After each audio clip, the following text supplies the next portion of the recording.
بسم اللہ الرحمن الرحیم۔ السلام علیکم۔ آفاق اقبال سیریز کی جماعت 7 کی کتاب میں خوش آمدید۔ سبق ہے جی سیر چڑیا گھر کی۔ حاصلات تعلم آپ کی اسکرین پہ ہیں اور اہم الفاظ ہیں صحرا، متوجہ، عجیب، گرجدار، خوشگوار، احاطے، ہجوم۔ چلیے متن کا کچھ حصہ پڑھتے ہیں۔ اس کے بعد انہوں نے گیندے، ریچھ، لومڑیاں اور زیبرے دیکھے۔ ایک جانور کو دیکھ کر رضا خوشی سے چلا اٹھا، ارے وہ رہا زرافہ۔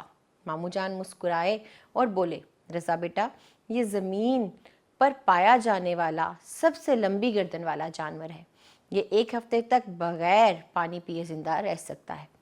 بندروں کی آوازوں نے انہیں اپنی طرف متوجہ کیا تو وہ بندروں کے پنجرے کی طرف بڑھے۔ وہاں بچوں کی بھیڑ تھی، لوگ انہیں کھانے کی مختلف چیزیں دے رہے تھے۔ رضا نے بندر کو ایک بسکٹ دیا، اس نے فوراً پکڑ لیا اور رضا کی نقل اتاری۔ یہ دیکھ کر سب ہنس پڑے۔ اب آپ پورا سبق پڑھیے تاکہ آپ جان سکیں کہ چڑیا گھر میں اور کون کون سے جانور ہوتے ہیں۔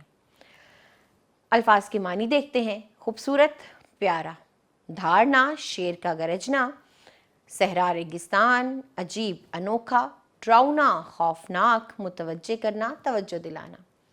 اب آپ کو ان سوالات کے جوابات دینے ہیں۔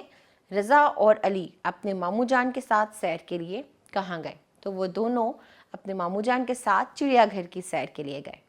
زمین پر پایا جانے والا سب سے لمبی گردن والا جانور کون سا ہے؟ تو وہ زرافہ ہے۔ اگلا سوال، کس جانور کو جنگل کا بادشاہ کہا جاتا ہے اور کیوں؟ تو شیر کو جنگل کا بادشاہ کہا جاتا ہے، اور کیوں کہا جاتا ہے؟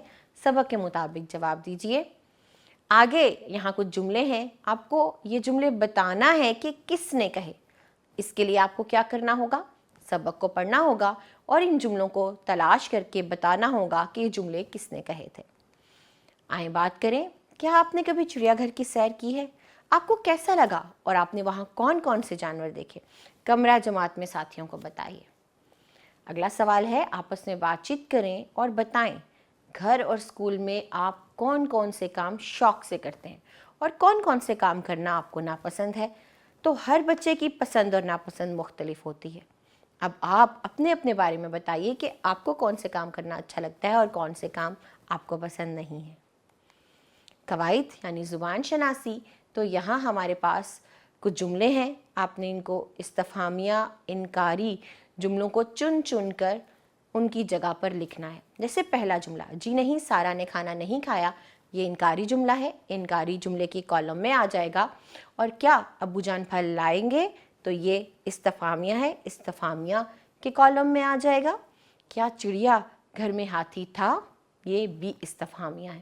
جی ہاں علی اسکول گیا تھا، یہ اقراری جملہ ہے۔ جی ہاں سڑک پر بھیڑ تھی، یہ بھی اقراری جملہ ہے۔ اور آخری جملہ، جی نہیں احمد کل لاہور نہیں گیا تھا، یہ انکاری جملہ ہے۔ آگے آئیے تخلیقی لکھائی کی طرف۔ اپنے پسندیدہ سیاحتی مقام کی تصویر کاپی پر چسپاں کریں اور اس کے بارے میں 10 جملے لکھیں۔ جو بھی جگہ آپ کو پسند ہے اس کی تصویر چسپاں کریں اور 10 جملے لکھیے۔ اگلی سرگرمی ہے کہ نیچے آپ کے سامنے کچھ مشہور جگہوں کی تصاویر ہیں۔ اسمائی، صفاتی اور فعلی الفاظ استعمال کرتے ہوئے چند جملوں میں لکھ کر بتائیں کہ آپ کو ان میں سے کس جگہ پر جانا پسند ہے، کیوں۔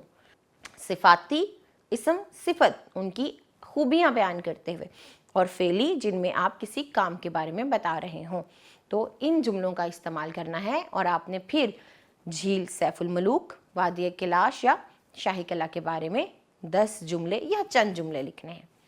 اگلا سوال ہے کہ آپ نے اس سال گرمیوں کی چھٹیاں کیسے گزاری؟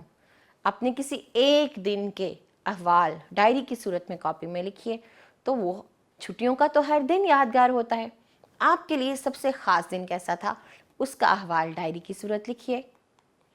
سرگرمی، جماعت کے 2 گروپ بنائیں گے۔